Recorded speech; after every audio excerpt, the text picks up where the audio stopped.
Lana with No Brewed Herbs, and welcome back to my channel.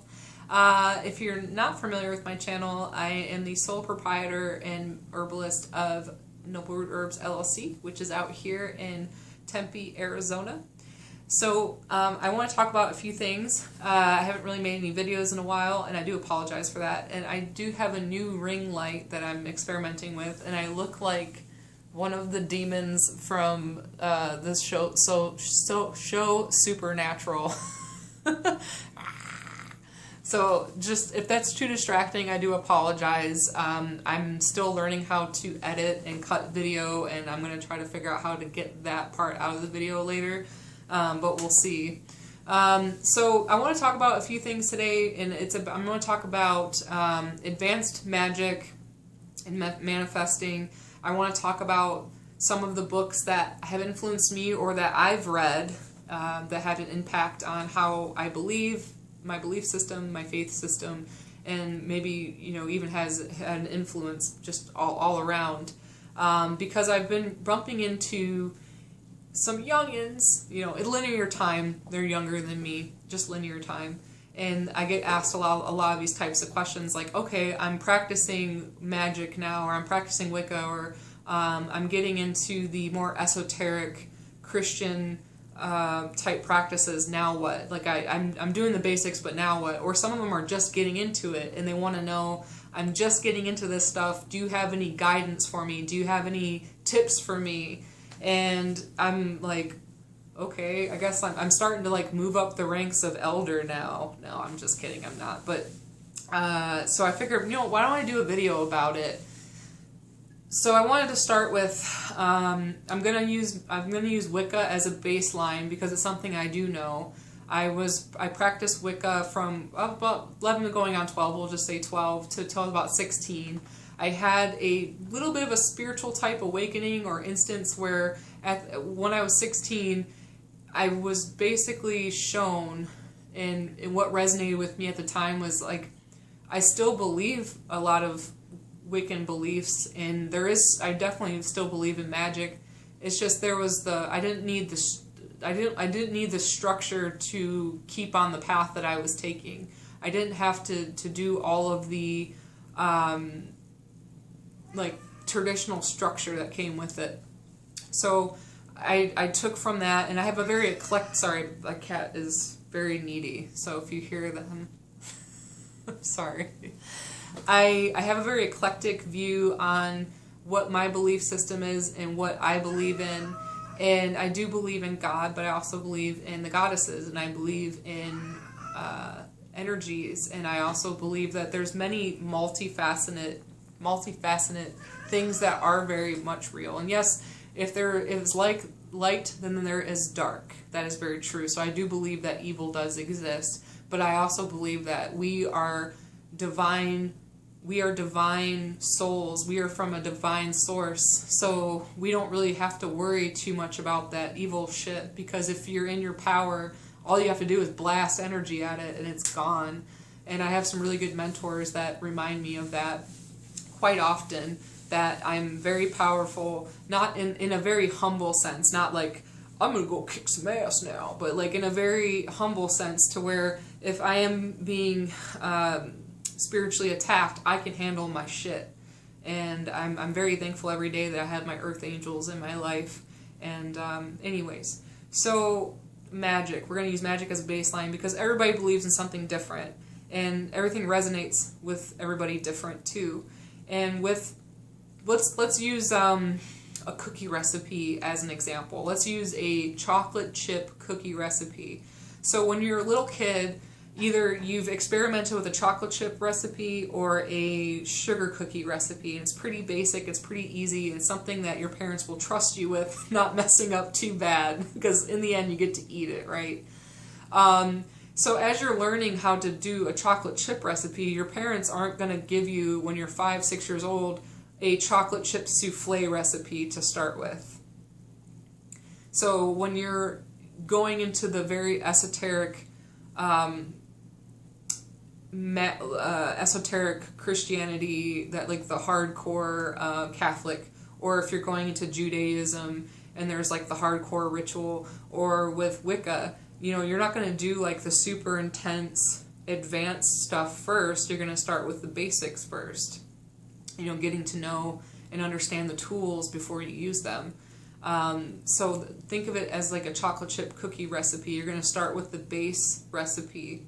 You're going to get to know, you know, why crystals are used, and, you know, what energies are behind them. You're going to learn about some herbs, or at least the reason, the why. You're going to learn the why behind everything. Same thing with like, why do I take the Eucharist and the wine at church? Why do I light these candles on this day?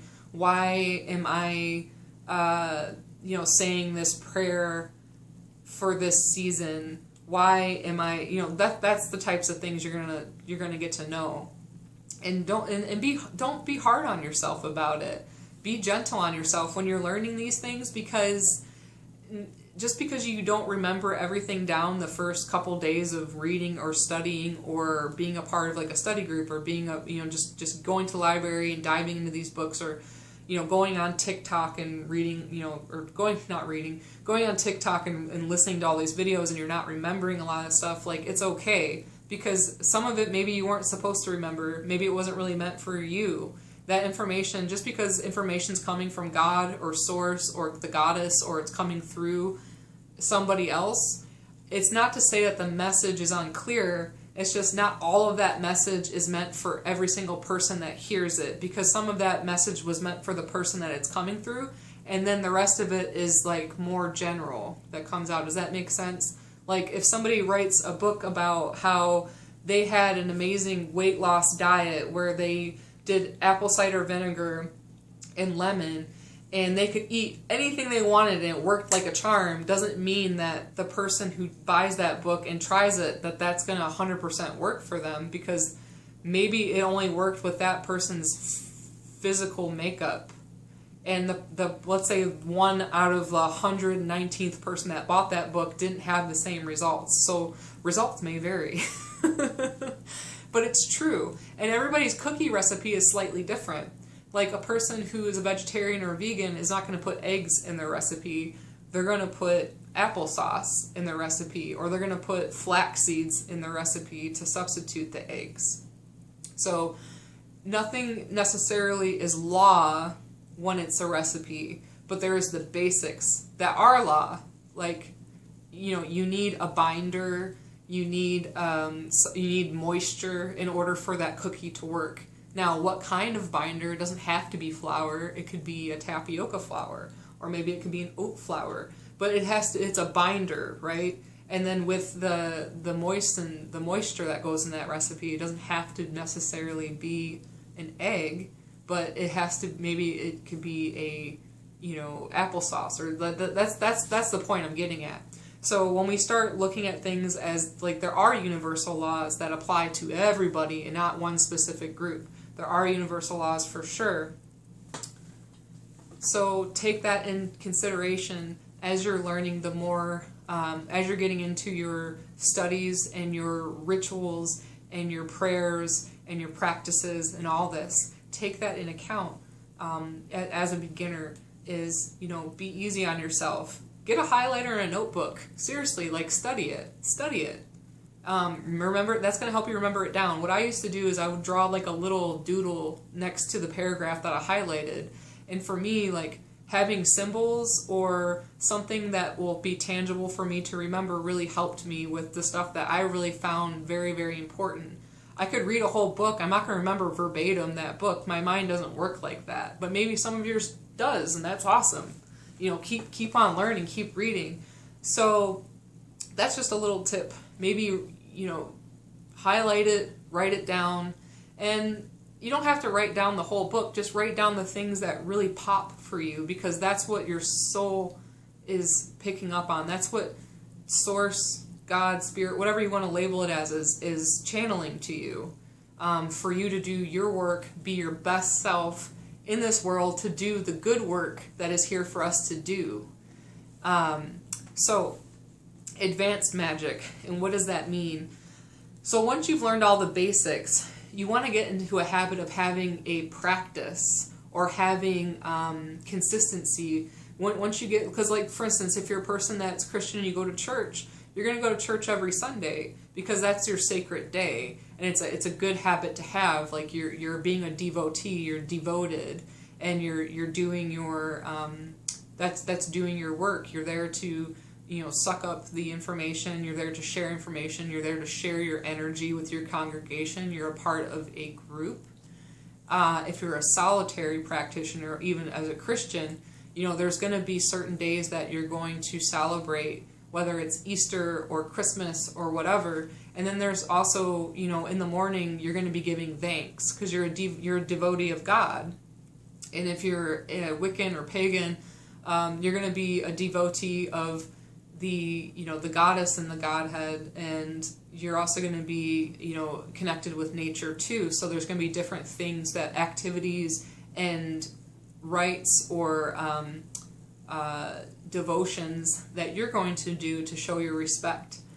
Same thing with your ancestors, or just like I was talking to a friend of mine earlier today. We're talking about the attitude of gratitude, getting up in the morning and being thankful. Like, I'm thankful for the air in my lungs. I'm thankful to have this. Well, those are all good practices with manifesting in your intentional work too. Because maybe religion's not really for you, or maybe magic's not really for you because you don't feel like saying like I'm a witch or I'm a magician, or that doesn't resonate with you. But you're like, I really love the thought of being intentful, and I love the thought of manifesting really good things into my reality and being positive and living in abundance.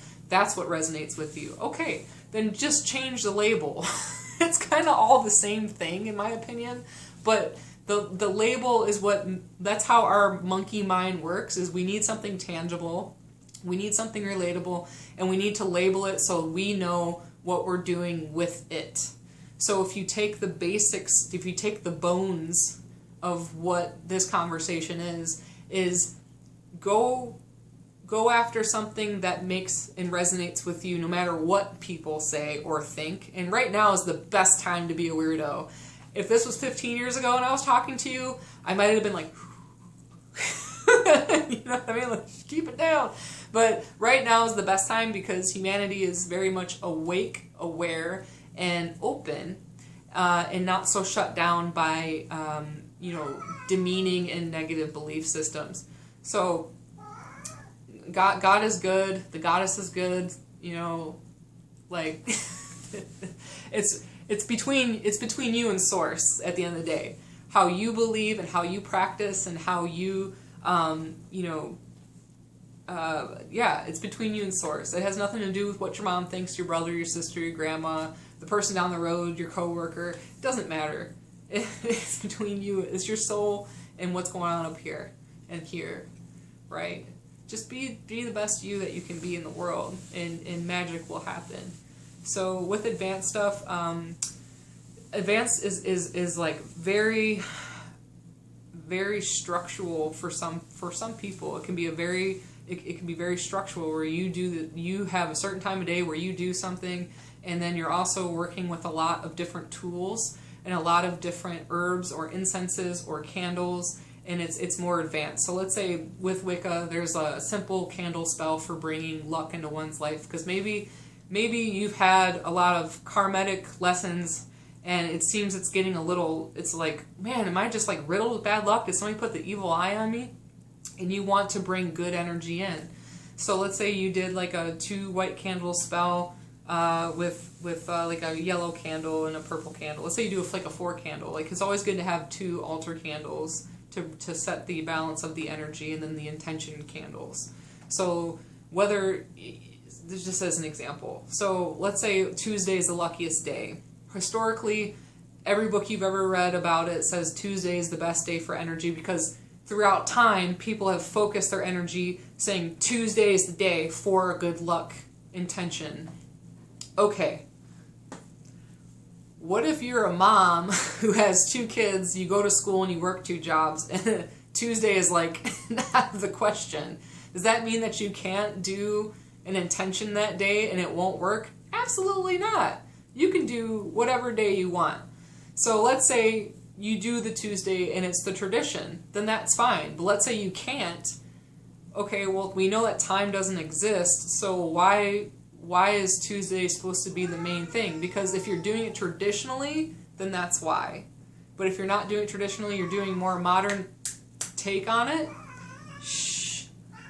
Be quiet. Sorry. Then that's okay too. Because you're using your tools, you're putting your heart and soul and your energy into something, and you're also communing with God or Source, again, whatever you like to call it, whatever your belief is, then it's all good. You don't need to stress, right? We went through different times in humanity, you know, the age of enlightenment, the golden age, the bronze age, the age of reason, and all these things. And now we're kind of a dear friend of mine, my soul family, was saying like we're in the age of the now, like in the moment. We're in the age of the moment, and it's really interesting. It's a really interesting concept to look at that. So, getting off track. Advanced stuff just means how much more you're putting into it, and how elaborate or how the difficulty of it.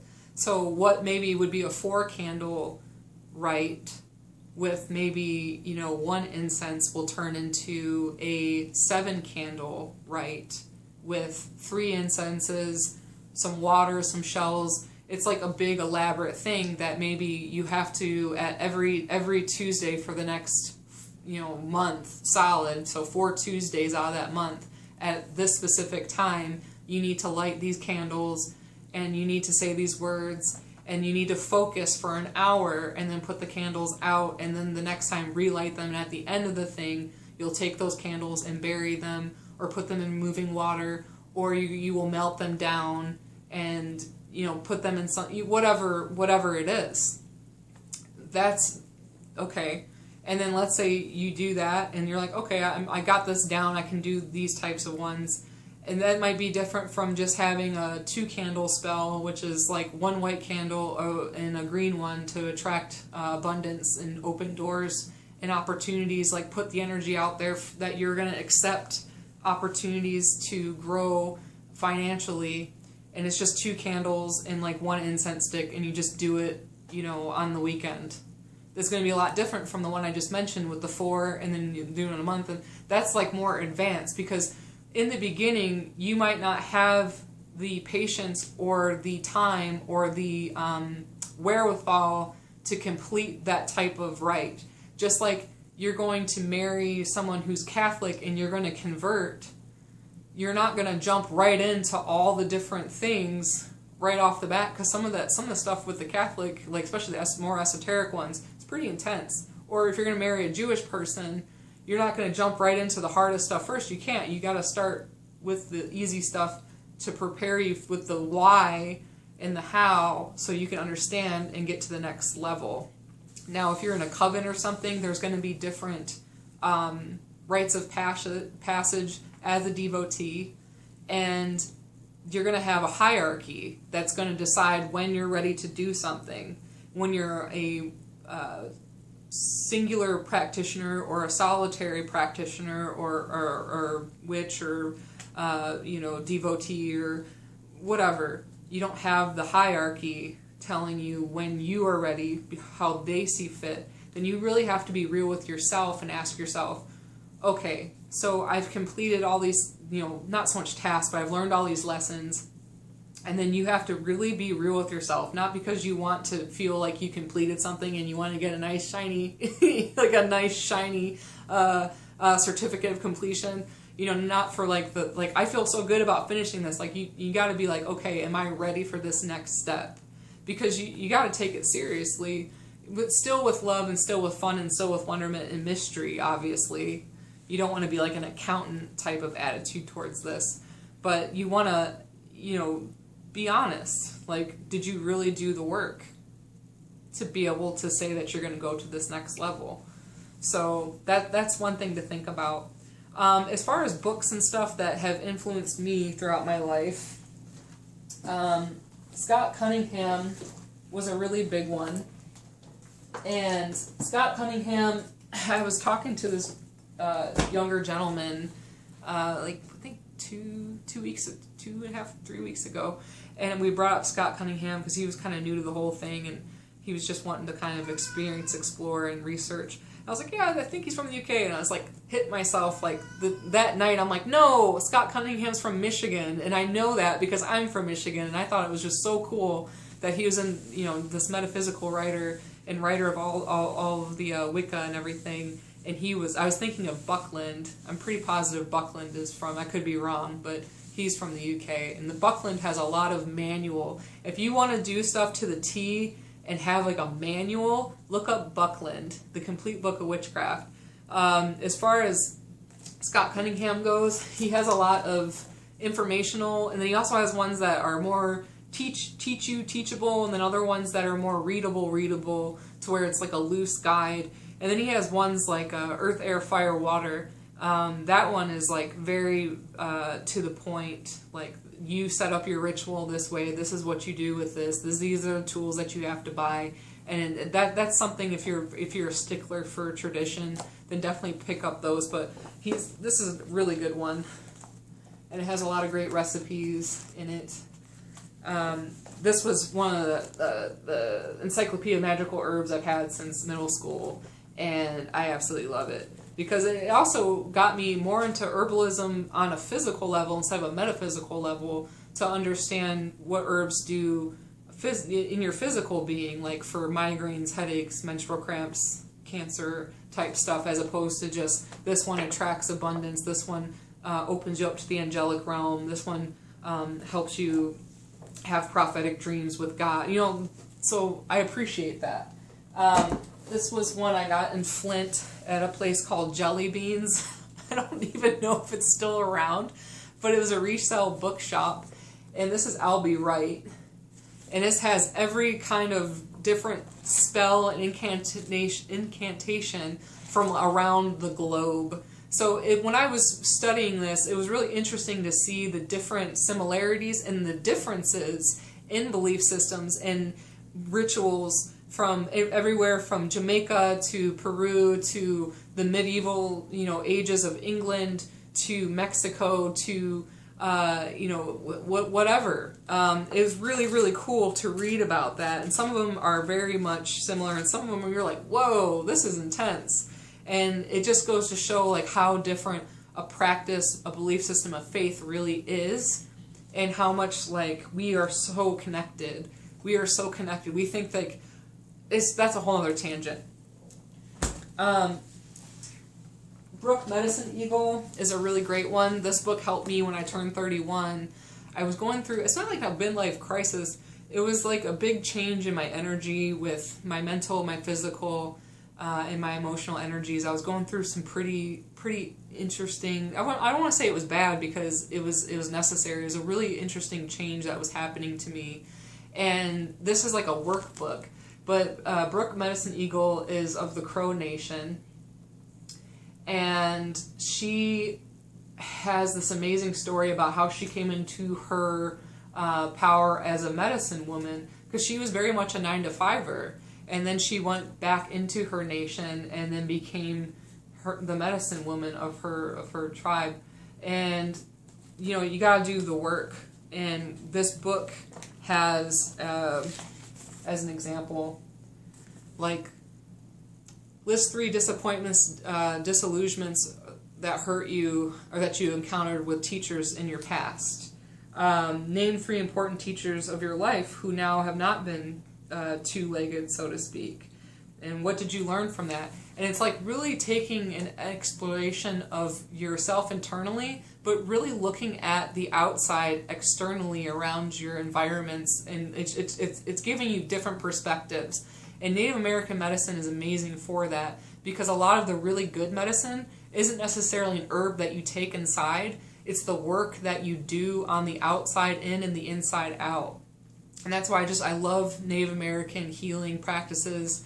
The medicine for them is just so, it's so amazing, because they do use tools and they do use herbs and all those things, but then the work that is done is like,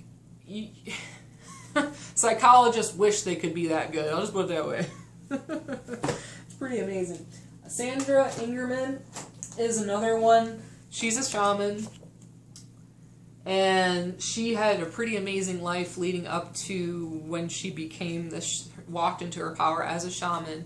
And she's almost died like 4 or 5 times. It's crazy.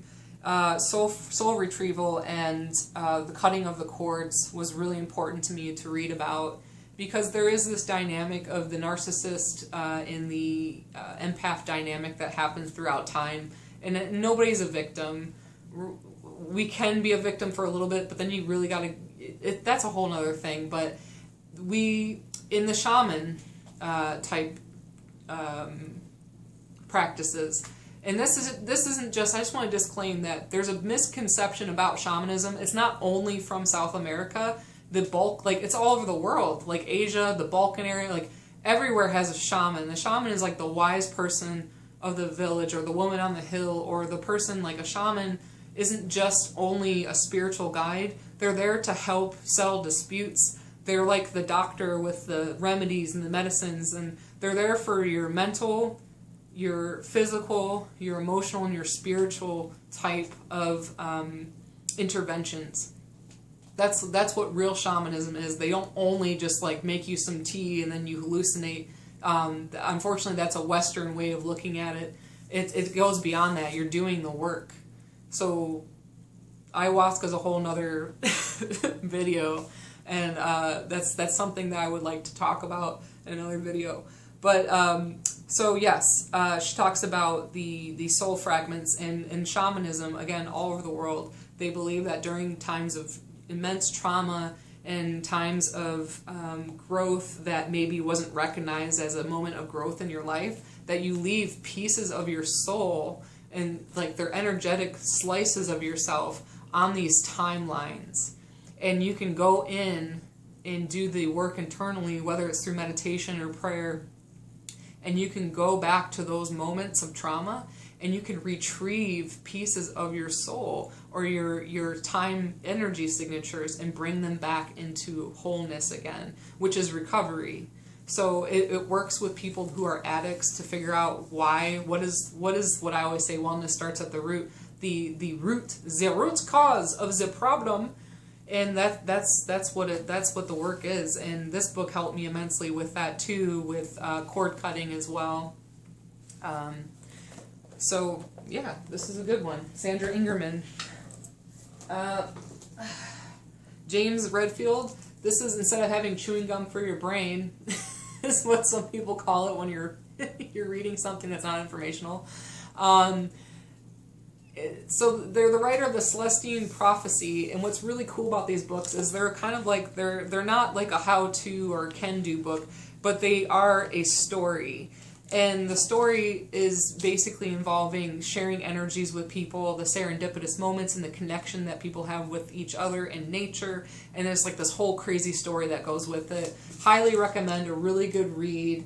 It is somewhat suspenseful, and it's just a really good story. So James Redfield is amazing. Ted Andrews. I was reading these books in high school. I reordered because some stuff at my mom's house got damaged in her basement. I left some books that I truly, truly love, and she had a flood, and some of them got damaged. Actually, a lot of books got damaged. I have like maybe a quarter of what I used to have, and it's okay. I've learned that with physical items, you just can't be attached. You gotta let them go. But then also, when something gets damaged, it shows you like how much did you care about it, or how much is this important to you? Like, are you gonna go rebuy that book? And if so, what is your purpose to rebuy it? So it's a really good lesson. But you'll see that this one I salvaged, but you can see that it got water damage. But I'm like, it's still good. It's still good. It's fine. Because they're sentimental too. You know, some of these books I really cherished and I loved, and there's some really great recipes in this book, by the way. And Sliver Ravenwolf is an amazing writer, and she's a high priestess of the Wicca of what is it? The Black Forest Clan. Excuse me, Black Forest Clan in Pennsylvania, I believe. She's pretty amazing. And this book is really cool. There's a prosperity pumpkin muffin recipe I have in here, and ooh, it is so good, and everybody loves when I make them. So anyways, yes, Ted Andrews, very cool, and he writes these, they're not super manual like he's a teacher, and the way that he writes is like if you were a student sitting at a desk or sitting at a workshop and he's talking. And that's why I really love these books, because they kept my attention, they showed examples, and then he also has like I'm a visual person, so having visual aids for me really helps a lot. So that's another reason why I love that. Not a metaphysical book, but I just love his personality, and it was really sad when he passed away, is George Carlin. He's like my favorite monologuer in the entire universe, and he is one of the original like beatnik hippies, and I just always loved his point of views on things, and he's just like so crass and gruff, and he just was just like, what's this shit over here, you know, and I love that. And speaking of people with strong personalities, Susan Weed. Susan Weed's amazing, and she's a high priestess, she's a green witch. And she left being like a physicist to become an herbalist. It's just like amazing how God, spirit, goddess works through us. Like we come into our calling with things. And it's not to say that well, because she's a physicist, you know, she's going to be a physicist, she's not her calling. No, it's not that. It's just interesting to see how things shift with people and how they align, and it's really cool. She's super crazy smart. And she has like this like strong, empowered woman, like crone energy, like don't mess with me or I'll fuck you up type energy. But at the same time, she's like, she can be very loving, but she's very tough love. She's very tough love. And she has some amazing classes. The Wise Woman Center is amazing. She has online classes you can take now, which is super cool. You can go to New York on her farm, her property, and do apprenticeships and all kinds of stuff. And that's Wise Woman Centers, or you can look up Susan Weed. But this book's really awesome, whether you're going into menopause, or you're transitioning into a woman and you want to learn more about how your hormones are going to be. This is a great book for that. And there's great remedies, recipes, and some really funny personal stories that she put in here. She's just such an amazing, she's a really good writer. Like she writes all of her herbal books are amazing. She always has some really good key points. Faye Johnstone, another really good one. She's out of the UK. My phone's gonna die. No. Kay Randall, she's out here in the valley in Arizona, and she's an medical intuitive. She's a reader, and she's also a healer. And I had the pleasure of meeting her on more than one occasion, and she is just absolutely, positively amazing. And her book that I just showed you is about how to open up, like when you go into service into the world, or you are a healer, or you are a practitioner of herbs, or maybe you're a psychic or whatever. Like it talks about the real stuff and how to, deal with your business and how to deal with, like, it's just, there's lots of good quotes in there and stuff that you can't find anywhere else. Joan Spencer's another woman I've had the pleasure of meeting with on more than one occasion. She just released this book, and it's called Your Personal Guidance System: Unlock the Doorways to the Universe and Experience the Magic. You can get this on Amazon. I just started reading this. As a person, she's absolutely fabulous. She is so gentle, and she does some amazing work with her horses. Definitely check her out. So far I've read 4 chapters, and I'm really resonating with this book. And it talks about connecting with Source and connecting with your intuition and connecting with your guides. So definitely check this out. You can also get a hard copy of it from Amazon, or you can go to joanspencer.com and check it out. Last but not least, Judy Hall, Crystal Bible. This is like a must-have for all you rock hounds out there, or anybody that's into minerals, or even if you're not really super into the metaphysical properties. It's still an amazing book to have for any collector. But I absolutely loved this growing up, and I was really into, I still am into stones. The pictures, again, having learning aids for me helped. So I hope this was helpful. Please like, subscribe, leave some comments. If you like me to do some more videos like this, I would love to, and I probably most likely will, just putting it out there. And if you want me to show you the rest of my bookshelf, I have no problem doing that. Other than that, I'm going to go ahead and call this video done, and I look forward to when we meet again. So just remember, in life, no matter what you're doing, what's going on, wellness always starts at the root. So everybody take care. Bye.